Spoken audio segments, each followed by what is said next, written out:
je vais me présenter peut-être un petit peu avant. Donc, je suis Charline Defranou. Donc, je suis quelqu'un qui est passionné par les voyages et le marketing digital. Donc, j'ai créé il y a un peu plus d'un an eTourist by Charline.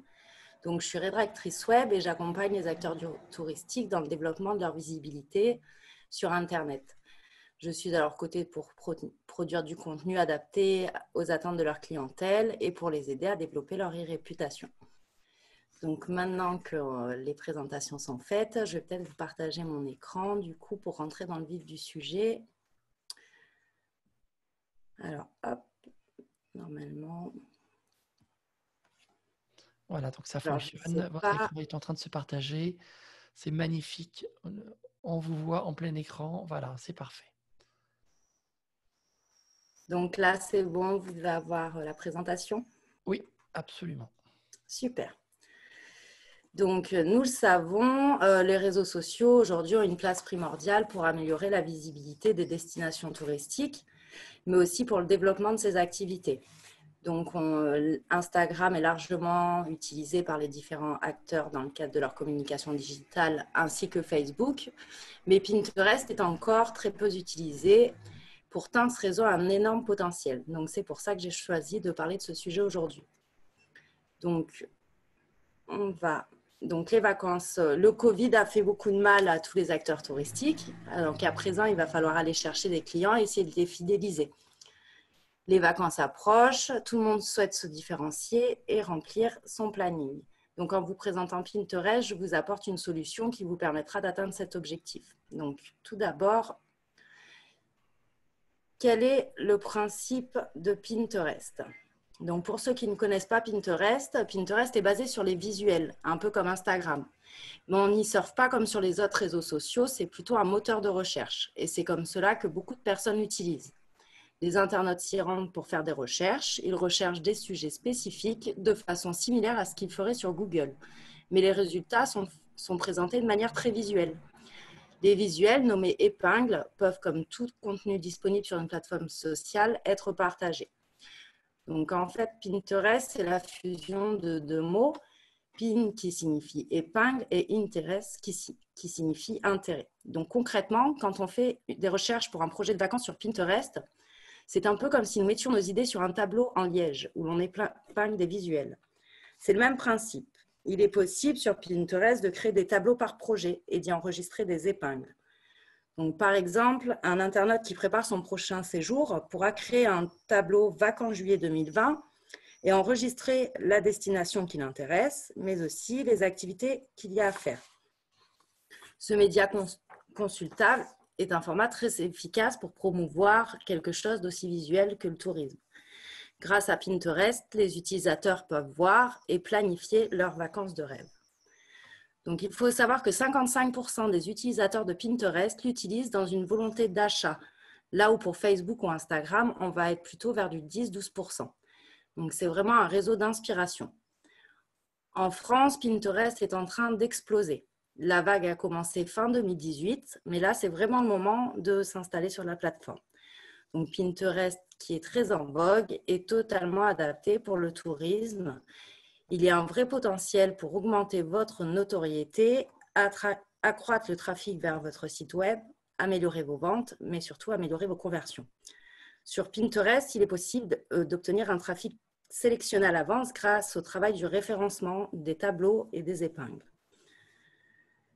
Il est beaucoup plus simple de bien se référencer sur Pinterest que sur Google.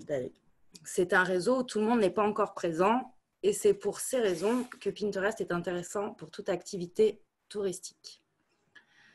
Donc en 2020, Pinterest, c'est 332 millions d'utilisateurs dans le monde, 200 milliards d'épingles, 2 millions de recherches chaque mois. 70% des utilisateurs sont des femmes, ce qui est appréciable lorsque l'on sait que ce sont elles les décisionnaires les plus importants dans le choix de la destination au sein d'un couple. Aux États-Unis, c'est déjà l'un des plus gros réseaux, au même titre que YouTube. 25% de l'activité Pinterest concerne les voyages ou le tourisme. C'est donc un espace excellent pour vous immerger dans le processus de planification de voyage de votre public. Relevons aussi que le coût de la publicité est réduit par rapport à Facebook ou Instagram. C'est un plus qui est non négligeable. Donc, Pinterest, c'est vraiment l'outil idéal pour personnaliser le parcours client et guider les internautes dans leurs choix concernant l'ensemble de leur voyage. Les voyageurs, quand ils se tournent vers Pinterest, c'est pour trouver des idées concrètes. Ils consultent ce réseau pour découvrir les services touristiques proposés avant d'effectuer leur réservation. Et c'est pour cela que c'est ici qu'il faut que vous soyez pour développer l'attractivité de votre structure. Une étude de novembre 2018, effectuée par la société GFK, qui est basée aux États-Unis, a démontré que 76% des voyageurs qui effectuent des recherches sur Pinterest font des achats après avoir vu des épingles publiées par des marques dans la catégorie voyage. Donc, que vous soyez une destination proposant un itinéraire clé en main ou un établissement hôtelier, le contenu des épingles peut exercer une influence déterminante sur les décisions d'achat. Donc, maintenant que nous avons vu tout ça, je vais vous parler un petit peu des tendances Pinterest. Pour aider les acteurs du tourisme à comprendre les comportements des internautes sur le réseau, Pinterest a établi 5 profils de voyageurs présents. Donc, il va y avoir les vacanciers de groupe qui apprécient passer du temps avec leurs amis, leur famille et les autres voyageurs. Le chasseur de culture qui, lui, va attacher de l'importance à l'histoire et à la culture locale. Le tourisme détendu qui apprécie plutôt le repos et la relaxation. L'aventurier qui attache de l'importance aux activités. Et enfin, l'explorateur gourmand qui, lui, attache de l'importance à son expérience culinaire. Pour vous aider à toucher la clientèle cible et proposer du contenu adapté aux envies de ces internautes, Pinterest a été encore plus loin. Les équipes du réseau ont partagé les idées de mots-clés à privilégier sur vos épingles et vos tableaux en fonction du public visé. Donc, je vais vous donner quelques exemples de mots-clés, comme vous pouvez le voir sur la présentation. Donc, pour les vacanciers de groupe, par exemple, on va pouvoir privilégier les tableaux et les épingles sur les sujets des road trips en famille, des idées de voyage entre copines, etc. Pour le chasseur de culture, ça va être plutôt sur les activités incontournables qu'il va falloir mettre des épingles en avant. Pour le tourisme détendu, ça va être plutôt les idées d'escapade pour le week-end, les retraites de yoga. Pour l'aventurier, il va falloir plutôt mettre en avant les destinations d'aventure. Et enfin, l'explorateur gourmand, mettre en avant les spécialités culinaires, gourmets, sur ce type de mots-clés. Donc, il y a une liste des 5 tendances Pinterest qui est disponible sur le site et il y a tous ces éléments qui sont à votre disposition. Pour 2020, je suis désolée, toutes mes images ne se chargent pas. Donc, je peux déjà vous dire que les prochaines tendances voyage s'orientent vers les voyages responsables. Les tourismes souhaitent réduire leur impact écologique sans pour autant renoncer à leur plaisir. Donc, les tendances de recherche vont aller dans ce sens et vont aller dans le sens de cette démarche plus responsable. Donc, on va pouvoir jouer sur les mots-clés tels que voyage en train, les essentiels pour voyage zéro déchet, les récits de voyage, les vacances près de chez soi, forcément, la réduction de l'empreinte carbone, le voyage éco-responsable, l'agrotourisme, le séjour éducatif, les structures écologiques, etc., etc. Vous pouvez donc proposer des épingles en fonction des tendances qui font parler d'elles pour développer votre visibilité. Par exemple, pour ma région, on pourrait créer une épingle intitulée « Auvergne, les 10 lieux somptueux à découvrir à moins de 100 km de chez vous ». Donc ça, c'est le type d'épingle qui peut remonter facilement dans les résultats de recherche. Il faut orienter vos thématiques, visuels et textes pour attirer les voyageurs vers votre établissement ou votre destination en leur proposant ce qu'il faut pour combler leurs envies et satisfaire leurs besoins. L'objectif est de les inspirer pour leur prochaine escapade. Donc, il faut leur donner l'envie irrésistible de venir chez vous. Et pour cela, vous pouvez créer sur Pinterest des vidéos, des carousels et des visuels plus classiques. Il y a plusieurs formats d'épingles qui sont possibles pour booster votre notoriété. L'avantage principal de Pinterest, c'est que l'on peut associer un lien à chaque image. Ce lien permet aux internautes intéressés par l'information mise en avant sur le visuel de retrouver directement le contenu associé. Et c'est un vrai plus pour vous car cela simplifie l'achat après l'inspiration et donc améliore le taux de conversion. maintenant que nous avons vu les tendances, je vais vous redire quelques petites informations qui sont toujours bonnes à savoir.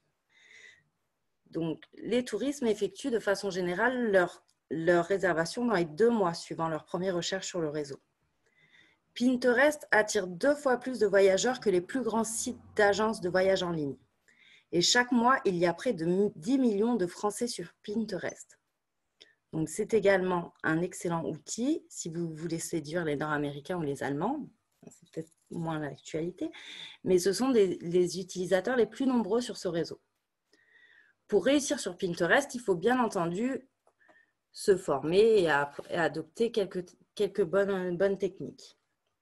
Donc, je vais vous donner déjà 3 conseils pour utiliser Pinterest pour le marketing touristique. Donc, mon premier conseil, ça va être d'essayer de créer des épingles intemporelles. Donc, cette plateforme, comme nous l'avons vu, est différente des autres plateformes sociales comme Facebook et Instagram. Votre contenu a une durée de vie beaucoup plus longue. Généralement, la durée de vie d'une épingle est de 3 à 6 mois, alors que sur les autres réseaux sociaux, c'est vrai qu'elles sont très éphémères. Pendant ce laps de temps, vos contenus circulent sur le réseau. Donc, ils sont beaucoup moins éphémères et c'est pour ça qu'il est important d'investir dans un contenu plus permanent. Donc, je recommande d'essayer d'incorporer du contenu pertinent, quel que soit le mois où l'internaute le découvre. Si vous partagez, par exemple, des conseils pour un voyage éco-responsable, c'est très bien car le contenu va être pertinent qu'il soit consulté en janvier, en juillet ou en décembre, à titre d'exemple. Donc, pour autant, ça ne veut pas dire qu'il faut totalement oublier les épingles saisonnières. Parce qu'avec certains logiciels de programmation, il est possible de programmer des saisonnalités sur certaines de vos épingles. Donc, si par exemple, vous allez créer une épingle idée cadeau pour la fête des pères ou des mères, 5 activités bien-être en Auvergne à offrir, vous allez pouvoir paramétrer la période pendant laquelle vous souhaitez que cette épingle soit publiée. Toujours dans ce premier conseil, un petit détail important, il faut s'assurer de ne pas ajouter des liens vers des pages qui peuvent être temporaires, afin de ne pas risquer de renvoyer l'internaute vers une page d'erreur quand il découvre l'épingle. Mon deuxième conseil va être bien sûr de créer des visuels convaincants. Le but donc est d'attirer l'attention, de montrer que votre destination est celle qu'il faut. Les gens n'aiment pas perdre leur temps. Donc, il faut savoir qu'ils sont moins susceptibles de cliquer sur une épingle s'ils ne savent pas quelle est la destination qui est cachée derrière. Donc, un texte superposé sur les images indique à l'utilisateur à quoi il peut s'attendre s'il clique sur votre lien. Donc, par exemple, si vous prenez une photo d'une rue dans le Vieux-Lyon, c'est très joli, mais l'internaute va être moins à même de cliquer dessus s'il n'a aucune information sur la destination. Inclure un titre dans les visuels est beaucoup plus attrayant car il supprime toutes les hypothèses. L'inclusion d'un objectif défini dans la broche crée une meilleure expérience pour l'utilisateur et peut donc augmenter votre taux de clic. Pour vous aider à créer de belles épingles pour Pinterest, il existe de nombreux outils faciles à utiliser, comme Canva par exemple. Mon troisième conseil et dernier conseil pour bien optimiser votre présence sur le réseau, donc ça va être de créer du contenu optimisé pour le référencement.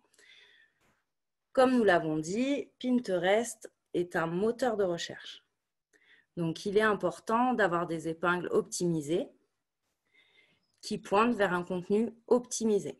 Donc, vous pouvez créer la plus belle des épingles du monde. Si elle n'est pas optimisée, elle ne sera pas vue par les bonnes personnes. Le but est bien sûr d'augmenter votre taux de conversion. Donc, il va falloir vraiment jouer avec les mots-clés à l'aide de la liste des mots-clés, des tendances. Il y a plein d'outils à votre disposition pour vous aider.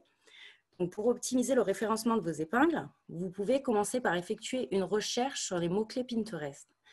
Donc, dans la barre de recherche de Pinterest, si vous tapez un terme racine ou une phrase en rapport avec votre idée d'épingle, vous allez avoir une recherche guidée. Donc, si je tape par exemple « visiter le Vieux-Lyon », nous allons avoir des suggestions de recherche qui apparaissent.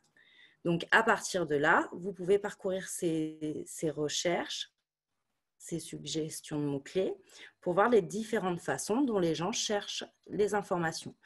Donc, si on tape, par exemple, en tapant « Visiter Lyon » sur Pinterest, nous allons avoir les suggestions « Visiter Lyon en un jour » ou « Visiter Lyon en famille ». Donc, on peut voir qu'est-ce qui est le plus recherché. C'est en ayant connaissance de ces informations que vous allez pouvoir optimiser votre épingle avec les bons mots-clés et donc mieux ressortir dans les résultats de recherche. Afin d'illustrer un petit peu tout ce que je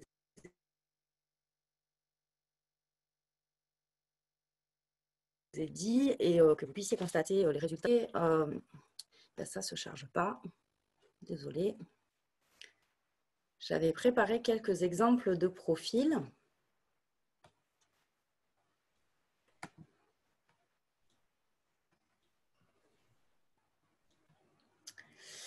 Donc, par exemple, alors je ne sais pas si je vais réussir, hein, je suis vraiment désolée.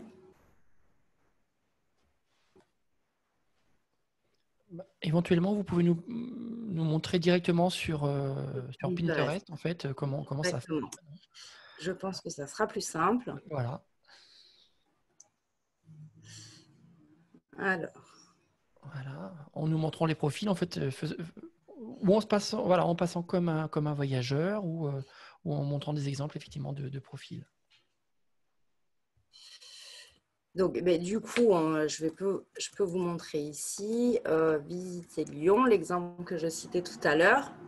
Donc, quand on tape un mot-clé dans la barre de recherche, on a tout de suite en dessous des suggestions de mots-clés qui sont tapés habituellement. Donc, c'est vrai que pour l'optimisation de vos épingles, ça peut être très utile. Donc, après, j'avais repéré quelques profils. Chaque épingle a un nom et on donne le nom de l'épingle, une des recherches les plus courantes. C'est ça.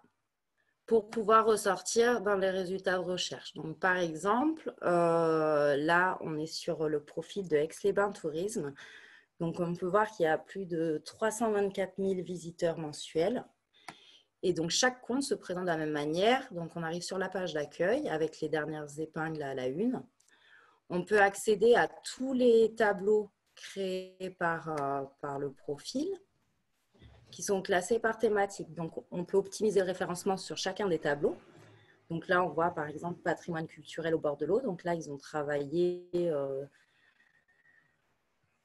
pour la cible à la recherche de culture et d'évasion culturelle.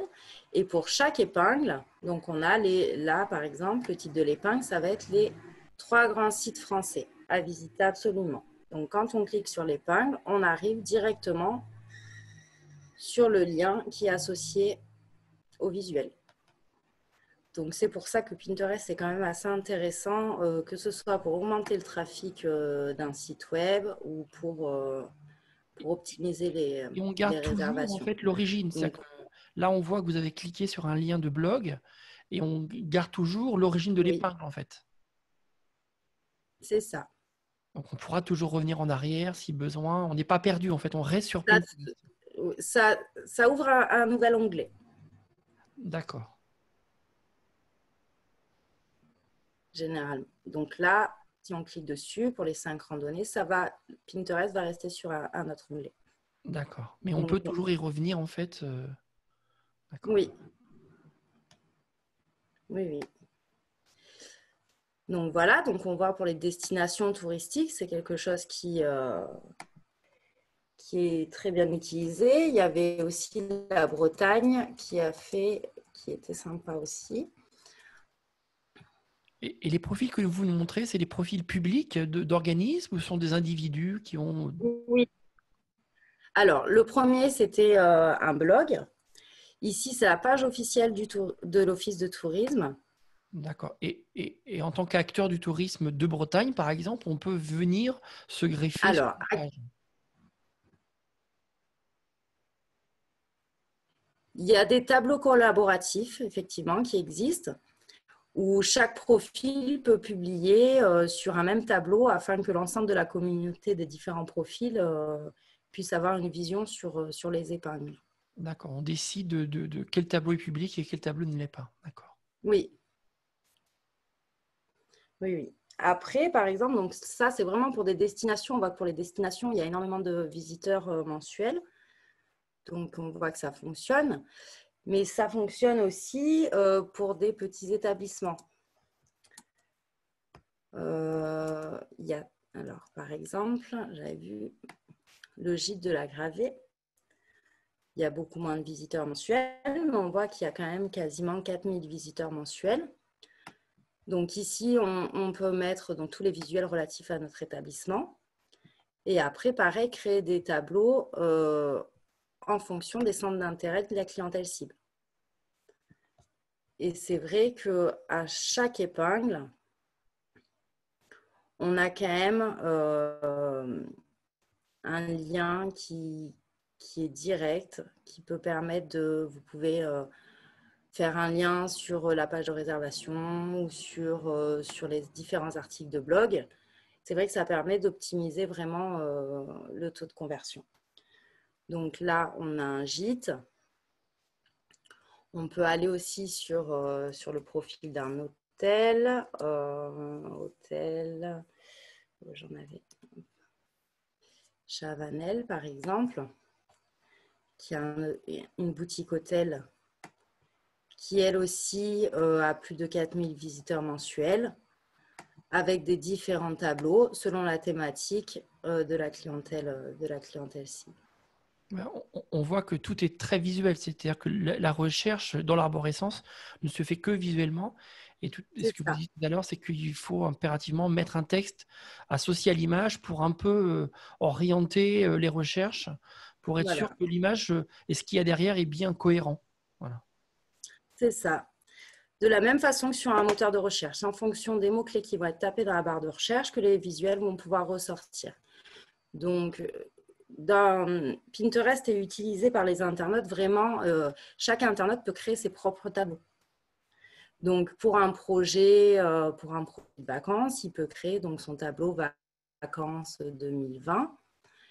Et puis, si cet hôtel l'intéresse, il va pouvoir enregistrer très facilement. Alors là, du coup, quand Internet fonctionne, il va pouvoir enregistrer très facilement le visuel dans un de ses tableaux.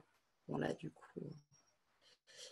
Et après, bon, alors, je ne suis pas du tout sur la même thématique là, dans ce tableau, mais du coup, chaque tableau se présente de la même façon. On a les mêmes visuels dans le tableau de vacances 2020 d'un internaute. Ça va se présenter de la même façon que celui-ci, par exemple. Tous les lieux qu'il aura retenus, toutes les activités pourront être regroupées dans un même tableau afin de pouvoir y revenir très facilement. Donc, c'est ce qu'on disait. Généralement, les internautes préparent à l'avance leurs vacances, s'inspirent beaucoup et réservent environ 2 mois après avoir fait leur présélection en revenant sur leur tableau. Parce que là, c'est des tableaux publics, mais chaque utilisateur peut créer des tableaux privés pour ses projets personnels. Et on a besoin d'être connecté pour voir ça, en fait. C'est-à-dire qu'il y a une fonctionnalité de Pinterest où on ne peut pas naviguer vraiment sur Pinterest sans vraiment être connecté. Donc, la personne qui navigue est identifiée, on va dire, presque. À chaque fois. Oui. Voilà. Oui. De la même façon que sur tout autre réseau social, il faut créer un profil. Et à partir de là, chaque utilisateur va pouvoir créer ses tableaux. Et ces mêmes utilisateurs-là, on peut ensuite les targeter, j'imagine, pour leur proposer des publicités un peu ciblées.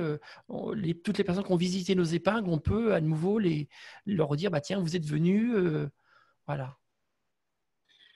Les utilisateurs peuvent s'abonner. Donc, s'abonner soit au profil, soit au tableau, selon les centres d'intérêt. C'est pour ça qu'on peut créer des tableaux par type de clientèle. On peut faire un tableau orienté sur la gastronomie, un tableau orienté sur les randonnées.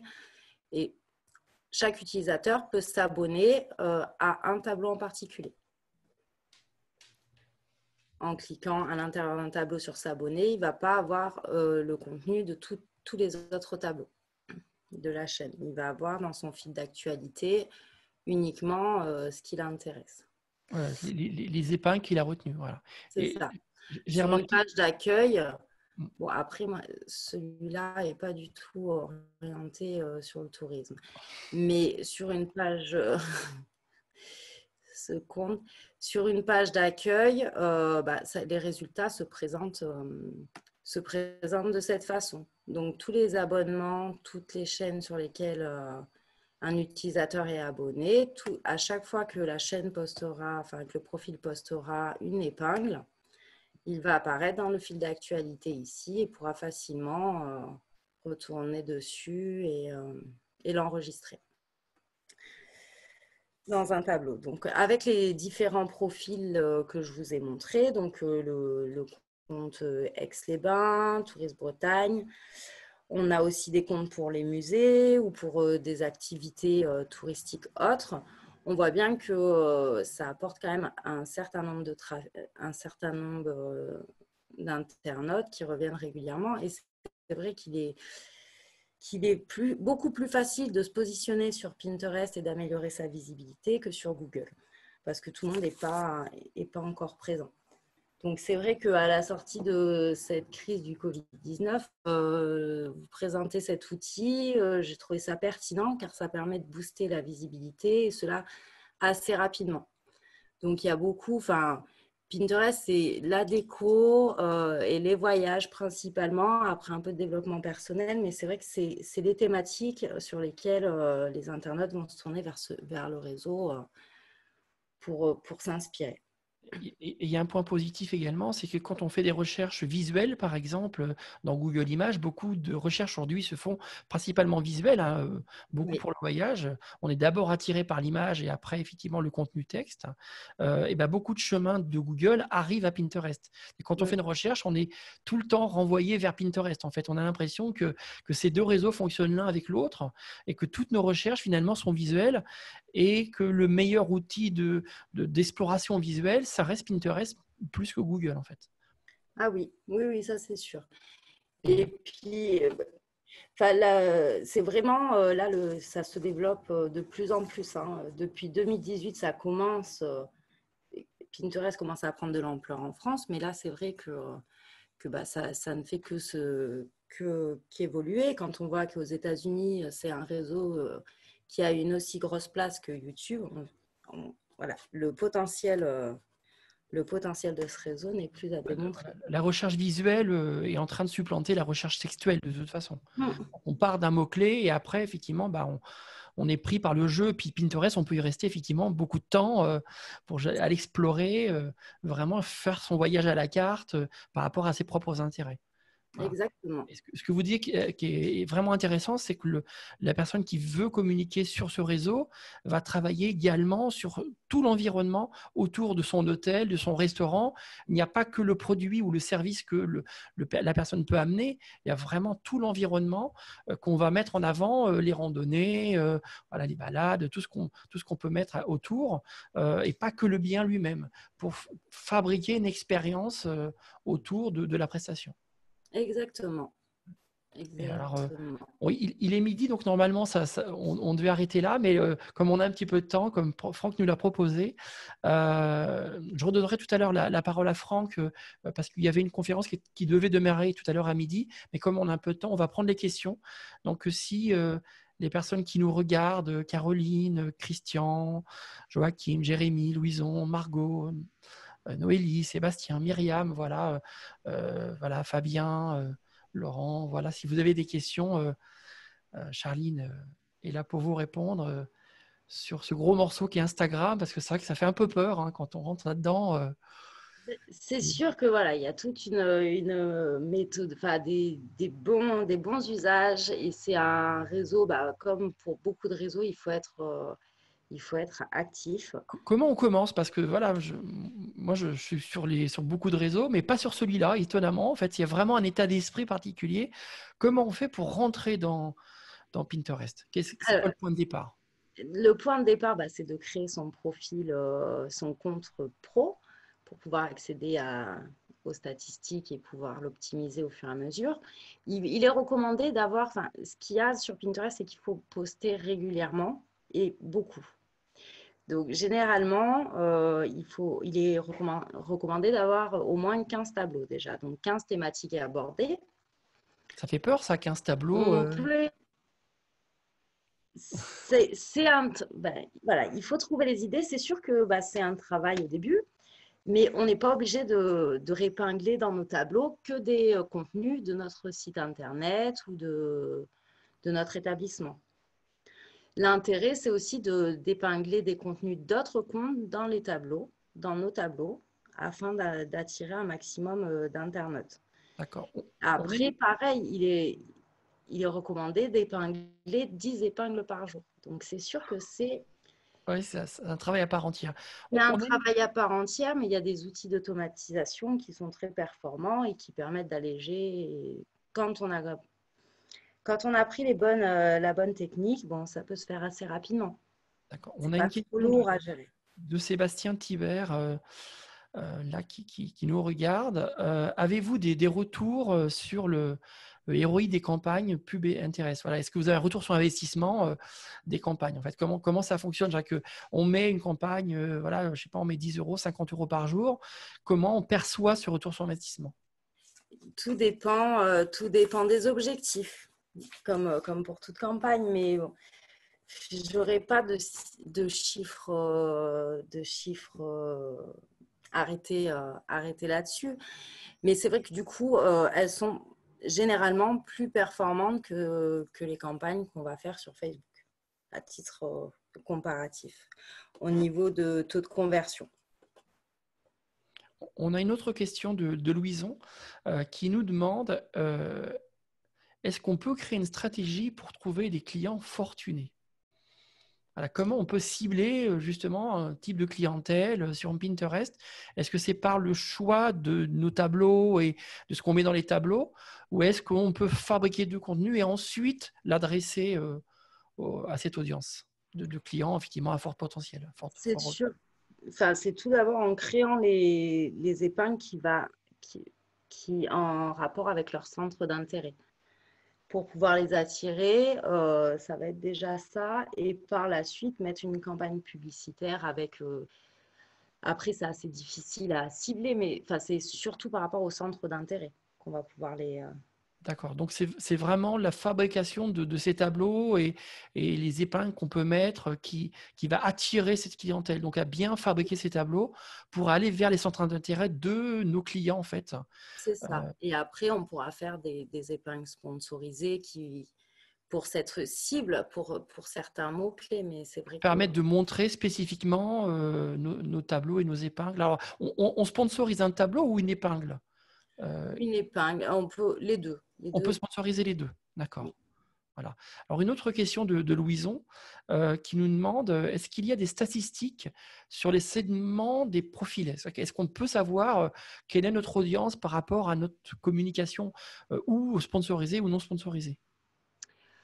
On peut avoir dans les outils, oui, les statistiques Il faut un compte professionnel, en fait. Il faut d'abord avoir un compte professionnel. Un compte professionnel. Et moi, j'utilise Tailwind pour la programmation qui propose aussi des statistiques.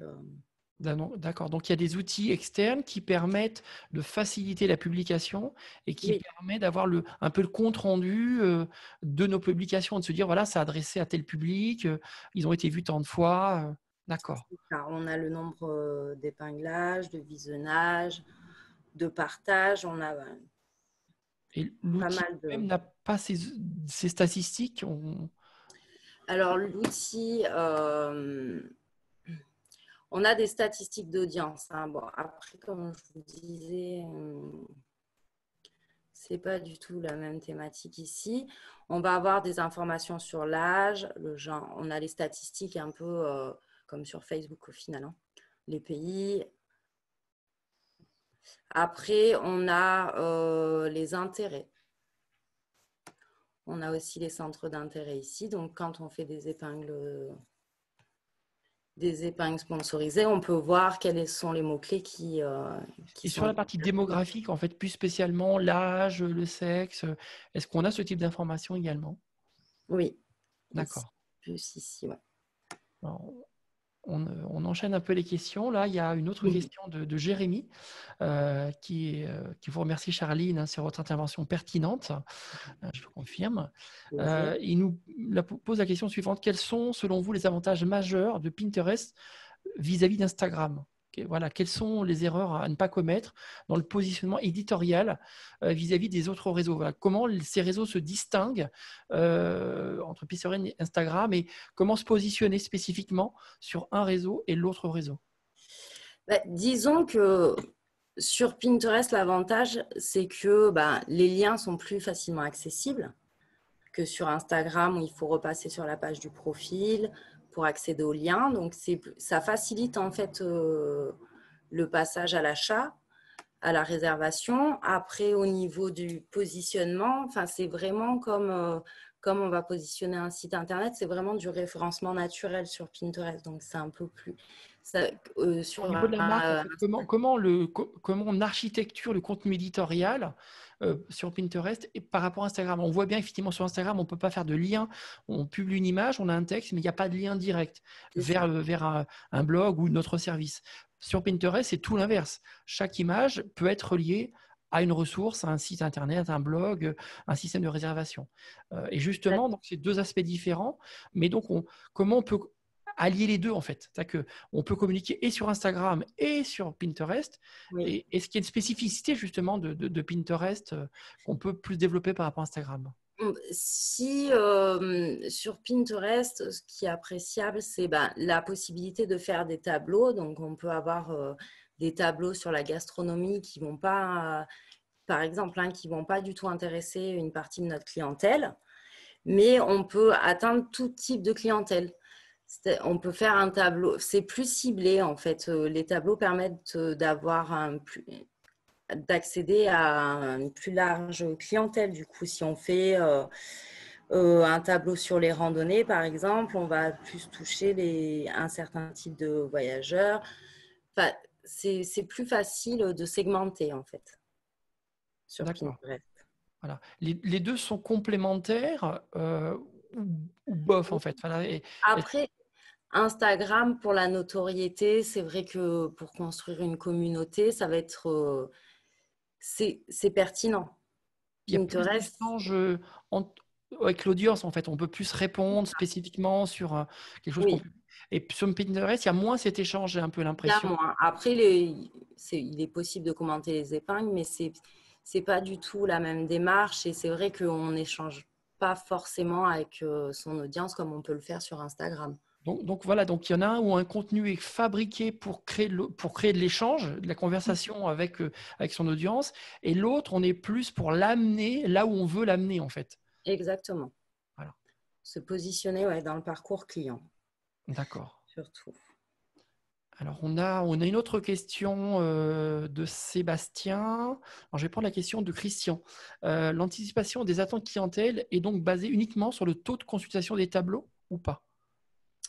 Sur le taux de consultation, de partage, d'enregistrement. Quand une épingle est enregistrée dans un tableau personnel, on a toutes ces informations. Donc, ça nous permet de constater la pertinence des épingles. Oui. Voilà, donc, et vraiment l'anticipation, c'est que se poser les bonnes questions pour fabriquer ces tableaux, pour justement cibler les personnes et augmenter donc notre taux de conversion parce qu'on a bien ciblé en fait. Donc ce travail, un travail d'accompagnement, j'imagine, on ne peut pas faire ça tout seul, se lancer comme ça, une marque qui voudrait se lancer sur un Pinterest, il y a un gros besoin d'accompagnement. Alors une autre question de la part de Sébastien, quels outils utilisez-vous pour la publication en masse?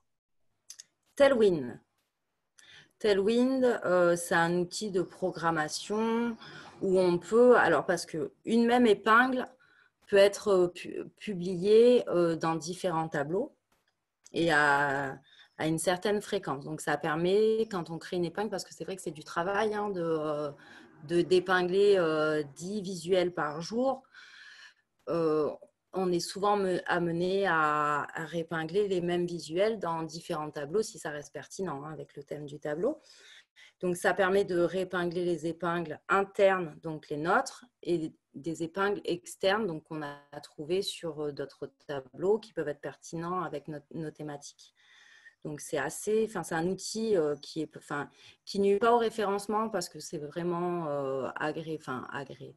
C'est un outil Pinterest, donc ça nuit pas au référencement, comme certains outils peuvent le faire sur certains réseaux sociaux.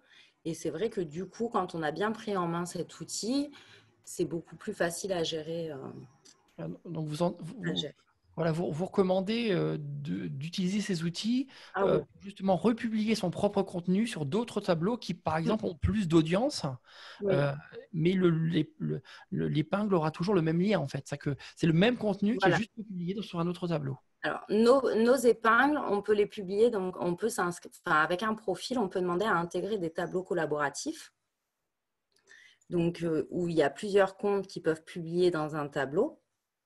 Et sinon, on peut épingler des épingles, par exemple, si vous avez un établissement en Bretagne, vous pouvez très bien prendre une épingle publiée par le profil de l'Office de tourisme et le réépingler dans un des tableaux de votre profil.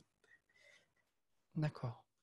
Donc après, c'est pas parce que tous les liens ne mènent pas à votre site internet qu'il n'est pas pertinent. Il est conseillé d'épingler du contenu externe dans votre profil.